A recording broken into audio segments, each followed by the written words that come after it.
열왕기 하에는 새로운 선지자가 등장하게 됩니다. 바로 엘리야에 이어서 엘리사라는 선지자입니다. 엘리사는 열왕기 2장 9절 말씀에 보면 갑절의 영감을 구합니다. 이 갑절의 영감이라는 것은 무엇일까요? 이스라엘은 장자에게 두 몫을 주었습니다. 그래서 요셉은 실질적인 장자로서 에브라임 므낫세 이 두 몫을 받게 되는데요. 즉 엘리사는 엘리야의 후계자가 되기를 구했던 것입니다. 그리고 그에 필요한 권능을 달라고, 능력을 달라고, 하나님의 역사를 자신도 받들기 원한다고 구했습니다. 그리고 엘리야가 승천함을 보게 되고 그는 실질적인 엘리야의 후계자가 됩니다. 그래서 엘리사의 이야기가 이제 계속해서 나오게 되는데요. 이 엘리사에게 능력이 있습니다. 그래서 지금 앞부분의 말씀을 보시면 6장 앞부분의 말씀을 보시면 제자들이 좁다고 해서 좀 더 큰 처소로 이제 옮겨가게 돼요. 권능이 있고 능력이 있으니까 이 제자들이 많이 모이고 또 이것이 확장이 되는 것입니다. 그래서 이렇게 좀 더 큰 처소를 준비하러 가는 가운데 나무를 베다가 한 사람의 쇠도끼가 떨어지게 됩니다. 당시에는 이 쇠도끼가 매우 값비싼 것이라고 할 수 있습니다. 게다가 빌려온 것이었습니다. 6장 말씀에 보시면 빌려온 것이니다 이렇게 말씀을 합니다. 그래서 강에 이 쇠도끼를 빠뜨리게 되는데요. 이 쇠도끼를 찾을 수가 있을까요? 이 쇠가 무겁기 때문에 이렇게 무겁게 가라앉게 되는 것입니다. 물에 빠졌을 때 무겁게 가라앉게 되는 것이죠.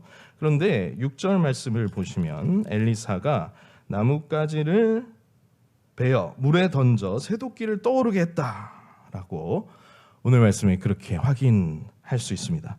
과학적으로 설명되기 어려운 부분이지만 이 엘리사가 하나님의 권능을 부여받은 것을 알 수가 있습니다. 제자들은 근심하고 있지만 하나님의 권능을 부여받은 엘리사, 엘리야에 이어서 엘리야의 후계자가 된 엘리사가 이런 권능을 통해서 나뭇가지를 베어 던지니까 쇠도끼를 물에 떠오르게 한 것이죠.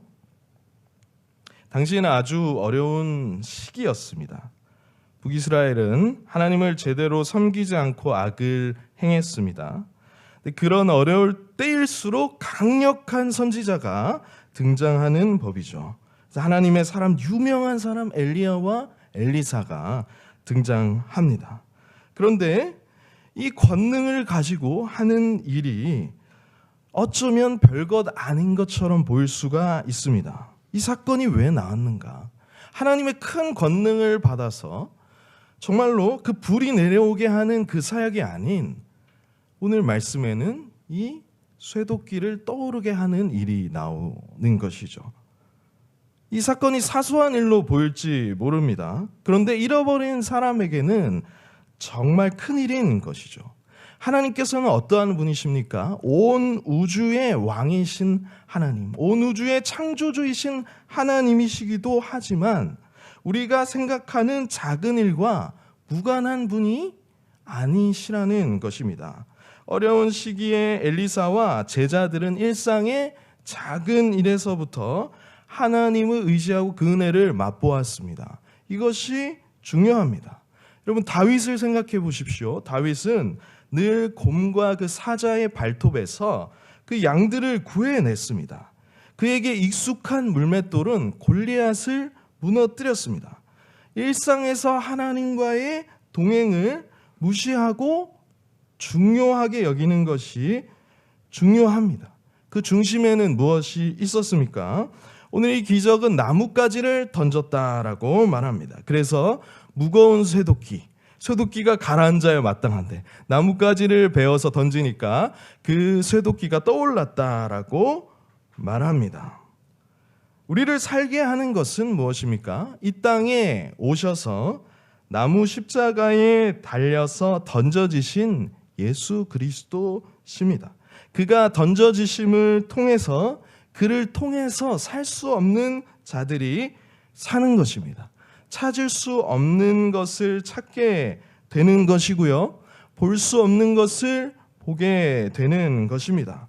이 하나님의 아들 예수 그리스도의 원리를 통해서 우리는 일상을 살아가야 합니다. 그래서 우리가 리딩 지저스를 하고 있고요. 그리고 우리가 일상의 사소해 보이는 작은 삶 속에서 하나님을 의지하면서 이 예수 그리스도의 속죄 사역을 늘 기억하면서 그 은혜를 구하며 살아야 하는 것입니다. 여러분께서는 이 주님을 매 순간 매일 의지하고 계십니까?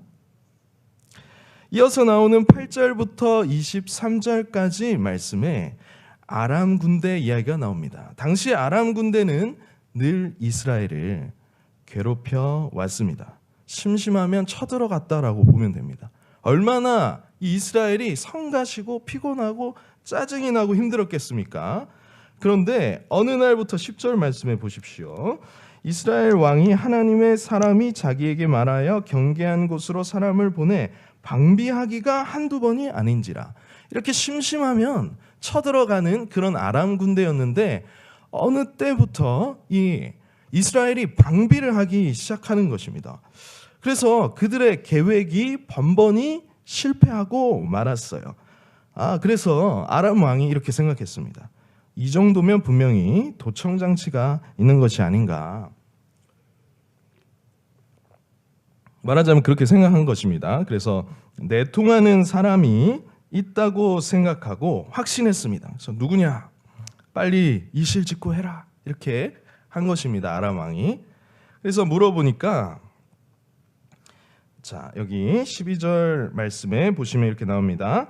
그 신복 중에 한 사람이 이르되 우리 주 왕이 아니로소이다. 오직 이스라엘 선지자 엘리사가 왕이 침신해서 하신 말씀을 이스라엘의 왕에게 고하나이다 하는지라. 이렇게 말씀이 나옵니다. 그 이스라엘이 방비할 수 있는 비법이 바로 하나님의 선지자 엘리사라고 말하는 것이죠. 아람의 이 사람들이 알고 있습니다. 하나님의 사람 엘리사가 훤히 알고 아람 군대가 쳐들어오는 것을 왕에게 다 알려준다는 것입니다. 어떻게 이것을 알았겠습니까? 엘리야에게 있던 성령이, 그 성령의 권능이 엘리사에게 있는 것입니다. 성령은 어떤 영입니까? 사람의 그 마음과 생각을 훤히 꿰뚫어 보는 것이죠. 그래서 군사회의까지 하는 것을 다 알고 그래서 이스라엘이 피할 수 있도록 한 것입니다. 자, 13절 말씀을 보시면 그를 잡으리라. 왕에게 아뢰어 이르되 보라 그가 도단에 있도다 하나이다. 그래서 엘리사가 이 도단에 있었어요. 요셉도 이 도단에서 팔렸거든요. 그러니까 의인이 고난을 당하는 장소가 그런 상징성을 가진 장소가 도단입니다. 그래서 그곳에 도단에 가서 아람 군대가 이렇게 둘러싼 것입니다. 사환이 말하는 거예요. 우리가 어찌할까요? 보니까 이렇게 포위되어 있는 것을 발견하게 된 것입니다. 여러분 16절 말씀을 같이 읽겠습니다. 시작. 대답하되 두려워하지 말라. 우리와 함께한 자가 그들과 함께한 자보다 많으니라 하고. 자, 17절 말씀도 같이 읽겠습니다. 시작.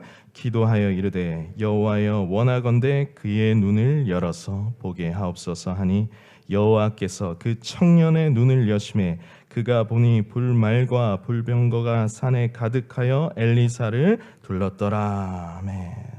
대답하되 두려워하지 말라. 우리와 함께한 자들이 그들과 함께한 자들보다 많다. 기도하여 이르되 그의 눈을 열어보게 하옵소서. 이렇게 말한 것이죠. 엘리사 사환은 이 엘리사가 자신과 엘리사가 둘러싸인 줄 알았습니다. 이 아람 군대에 둘러싸인 줄 알았습니다. 그리고 현실은 실제로 포위되어 있는 상황이죠. 그런데 그가 영안이 열리니까, 영안이 열려서 보게 되니까 사실은 불말과 불병거에 의해서 아람 군대가 포위되어 있는 것이죠. 기도하니까 이것을 알게 되는 것입니다.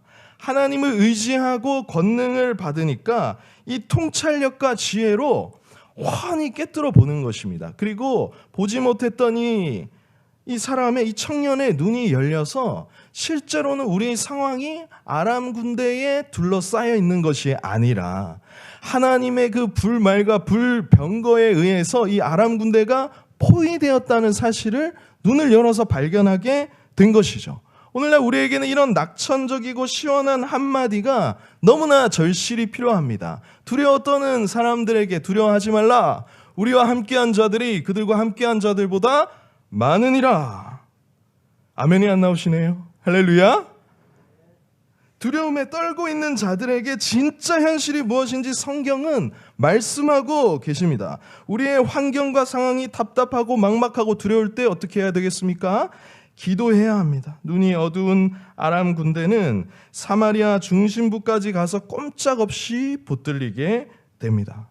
사랑하는 여러분, 우리는 사방에 둘러싸인 것 같지만 실제로는 하나님의 백성의 적들이 하나님의 천군 천사에 둘러싸여져 포위되어 있는 것입니다. 오늘날도 아람과 같은 나라들을 하나님께서 두십니다. 저 북녘에도 하나님께서 그것을 하나님의 섭리에 따라서 두신 것인지 모릅니다. 물론 예수 그리스도의 교회와 완전히 동일시해서 우리가 말하기는 어렵겠지만 하나님께서 때로는 우리의 죄로 인한 결과물들을 우리 주변에 두십니다. 허락하십니다. 그런데 그것이 우리의 두려움이 대상이 아니라 우리의 두려움의 대상은 하나님이시라는 것이죠. 우리가 정신 차릴 수 있도록 때로는 주변의 적들과 같은 그런 것들을 우리 주변에 두는 것입니다. 우리가 기도할 수 있도록 그것이 필요합니다. 나라와 민족을 위해서도 기도하셔야 합니다. 이 나라를 살리는 것은 무엇이었습니까? 엘리사 선지자들, 하나님의 백성들이 아니었습니까? 여러분, 우리의 일상을 무시하지 않아야 합니다. 우리의 일상을 그 속에서도 똑같은 이 단어가 나오거든요. 네 주여 어떡합니까? 우리가 어찌하리까? 이 얘기가 사소한 사건에도 나오고 오늘 뒤에 있는 아람 군대 사건에도 똑같이 동일하게 나옵니다. 따라서 우리는 이 매 일상의 순간에서 매 순간 주님을 의지하고 그리스도 안에서 그 은혜를 항상 찾고 발견해야 합니다. 그리고 그것은 결정적인 순간에 우리에게 승리를 가져다 줄 것입니다. 함께 기도하시도록 하겠습니다. 사랑의 하나님 아버지.